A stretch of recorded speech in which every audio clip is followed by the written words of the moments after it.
વાર્તાનું નામ માંદોશી. વાચક લુઆ રસ્મા અલી મોહમ્મદ. ધોરણ 6. એક સિંહ હતો. એ જંગલમાં રહેતો હતો. અચાનક એ માંદો પડ્યો ને ખૂબ અશક્ત થઈ ગયો. એની અશક્તિની જાણ જંગલના બધા પશુઓને થઈ ગઈ. બધા પશુઓ પોતાની જૂની દાજ કાઢવા આ સિંહ પાસે આવી ચઢ્યા. એ જોરાવર હતો. એણે ત્યારે પ્રાણીઓને ખૂબ હેરાન કર્યા હતા. હવે એ કમજોર થઈ ગયો.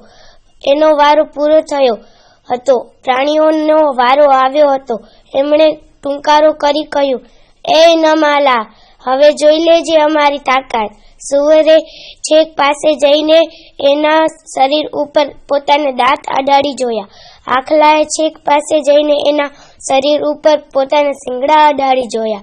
આ જોઈ ગધેડાએ પણ છેક પાસે જઈ એના શરીર ઉપર લાત મારી જોઈ.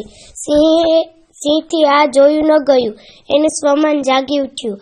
બધા પ્રાણીઓને સંબોધી એણે કહેવા માંડ્યું, "એ ન ભૂલશો કે ગમે તેવો તોય હું સિંહ છું. અમે કદી ઘાસ ન ખાઈએ, અમે કદી અપમાન સહન ન કરીએ. તમે બધા મને મારવા તૈયાર થયા છો એ હું જોઉં છું. તેથી તો તમે મારા શરીરને અડવાની આટલી હિંમત કરી છે. ખરેખર તો તમે મને ટૂંકારો કરી બોલાવ્યો ત્યારથી જ મારી જાતને મેં મરેલા સમાન માની હતી. એટલે હવે તમારા હાથથી મરું એના કરતાં મારી જાતે આપઘાત કરીને તમારા દેખતા જ મરી જાઉં છું. હું સ્વમાની છું એટલે તો તમને એથી સમજાશે." હલકા પ્રાણીઓના હાથે અપમાન પામવાનું છોડી દઈ સિંહે પોતાની મેળે આપઘાત કરી મરી બતાવ્યું. બોધ. અપમાન કરતાં એણે મોતને ચઢિયાતું ગણ્યું.